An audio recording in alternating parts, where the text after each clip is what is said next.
పత్తి పైరు వివిధ దశల్లో ఉంది. చాలా చోట్ల పూత కాయ దశలో ఉంది. అయితే వరుసగా కురిసిన వర్షాల కారణంగా పత్తిలో చాలా సమస్యలు ఏర్పడ్డాయి. ముఖ్యంగా చీడపీడల ఉధృతి పెరిగింది. అంతేకాదు చాలా చోట్ల గులాబీ రంగు పురుగులు ఆశించినట్లు శాస్త్రవేత్తలు గుర్తించారు. ఈ నేపథ్యంలో పంటను కాపాడుకునేందుకు ప్రస్తుతం చేపట్టాల్సిన సమగ్ర సస్యరక్షణ చర్యలు తెలియజేస్తున్నారు ఆదిలాబాద్ వ్యవసాయ పరిశోధనా స్థానం శాస్త్రవేత్త రాజశేఖర్.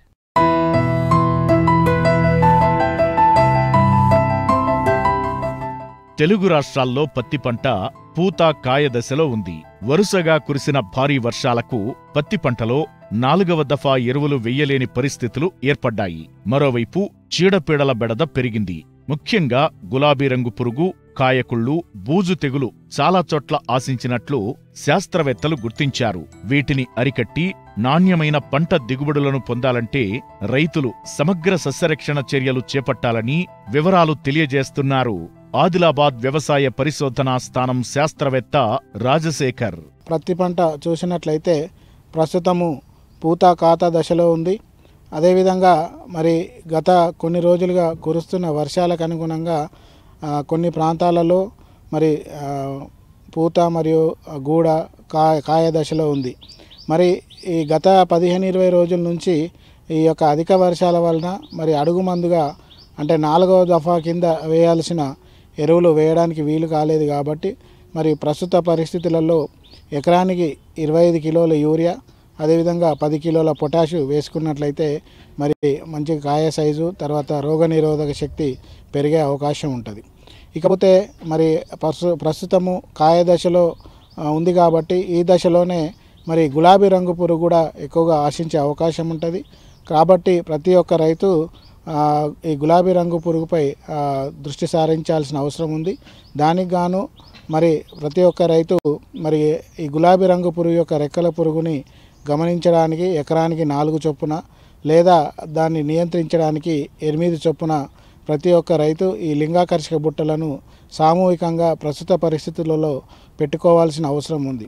ఎందుకంటే ఈ గులాబీ రంగు పురుగు అనేది గుడ్డు దశ తర్వాత లార్వా దశ అనేది ప్రాథమిక లార్వా దశ అనేది ఒక 2 రోజులు మాత్రమే కాయ పైన ఉండడం జరుగుతుంది. తర్వాత 3వ రోజు వెంటనే కాయ లోపలికి పోయి మరి ఎటువంటి మందులు పిచికారీ చేసినా కూడా తగ్గే అవకాశం అయితే ఉండదు. కాబట్టి ఆ గులాబీ రంగు పురుగుని గుర్తించాలంటే ఖచ్చితంగా మరి ఈ యొక్క ఎకరానికి 4 నుంచి 8 లింగాకర్షక బుట్టలు ప్రస్తుత స్థాయిలో అమర్చుకోవాలి. తద్వారా ఉధృతిని గమనించినట్లయితే అప్పుడు పిచికారీ మందులకు చేయవలసిన అవసరం ఉంటుంది. సో ముఖ్యంగా ఈ ఉధృతి ఏ విధంగా గమనించాలంటే ఒక 100 కాయలలో మరి 10% అంటే 10 కాయలు ఒకవేళ రంధ్రాలు కానీ కాయపైన రంధ్రాలు కానీ లేదా కాయ లోపల లార్వాలు కానీ లేదా లింగాకర్షక బుట్టలో 3 రోజులకి 8 నుంచి 10 తల్లి రెక్కల పురుగులు పడ్డా కూడా ఆ విధంగా ఉధృతిని చూసుకోవాలి. చూసుకున్న తర్వాత మా పిచికారీ మందులు అయినటువంటి ఈ ఎమామెక్టిన్ బెంజోయేట్ 0.5 గ్రాములు లేదా క్లోరాంథనిప్రోల్ 0.3 మిల్లీలీటర్లు లేదా క్లోరోపైరిఫాస్ 2.5 మిల్లీలీటరు లేదా కాంబినేషన్ మందులైనటువంటి ఎమామెక్టిన్ బెంజోయేట్ ప్లస్ ప్రొఫెనోఫాస్ అనే మందు మార్కెట్లో వ్యాలెక్టిన్ రూపంలో దొరుకుతుంది. సో అది 1.2 గ్రాములు లీటర్ నీటికి లేదా ఇండాక్సోకార్బ్ ప్లస్ అస్టమిప్రిడ్ అనే మందు కైట్ రూపంలో దొరుకుతుంది. అది ఎకరానికి అది 1.25 గ్రాములు లీటర్ నీటికి ఈ విధంగా మార్చి పురుగు మందులు పిచికారీ చేసుకున్నట్లయితే ఈ గులాబీ రంగు పురుగును నివారించుకోవచ్చు. ఇవే కాకుండా ఇంకా స్పైనోటరమ్ అనే మందు డెలిగేట్ రూపంలో దొరుకుతుంది. ఈ 0.9 మిల్లీలీటర్లు ఈ విధమైన దానికి సూచించిన మందులు వాడుకున్నట్లయితే ఈ గులాబీ రంగు పురుగుని సమర్థవంతంగా నియంత్రించవచ్చు. ఇకపోతే ఇవే కాకుండా సమగ్ర సస్యరక్షణలో పద్ధతులలో భాగమైనటువంటి ఈ యొక్క స్ప్లాట్ జెల్ అనేది కూడా మార్కెట్లో లభ్యమవుతూ ఉంటుంది. సో అది కూడా ఎకరానికి 400 మొక్కలకు జెల్ పెట్టినట్లయితే ఇంకా ఆటో కన్ఫ్యూజన్ టెక్నాలజీ ద్వారా ఈ గులాబీ రంగు పురుగు తగ్గే అవకాశం ఉంటుంది. ఇకపోతే మరి ఇప్పుడున్న వర్షాలకి ముఖ్యంగా ఈ యొక్క కింది కాయలు కానీ లేదా అడుగున ఉన్న కాయలు కూడా మురిగిపోవడం అనేది జరుగుతూ ఉంది. సో అది బాహ్య కాయకుళ్ళుగా పరిగణించవచ్చు.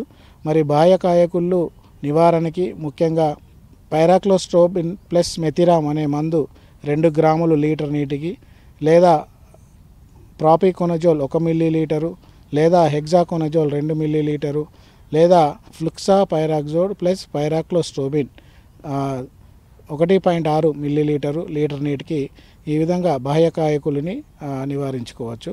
ఇకపోతే అంతర్గత కాయకులు అనేది అంటే కాయ బయట ఆకుపచ్చగా ఉండి లోపల మాత్రం నల్లగా మారడం అనేది జరుగుతుంది. అది కాయ పగలగొట్టుకుని రైతులు గమనించుకోవాలి. సో అంతర్గత కాయకులు నివారణకి కాపరాక్సి క్లోరైడ్ 3 గ్రాములు లీటర్ నీటికి కలుపుకొని పిచికారీ చేసుకోవాలి.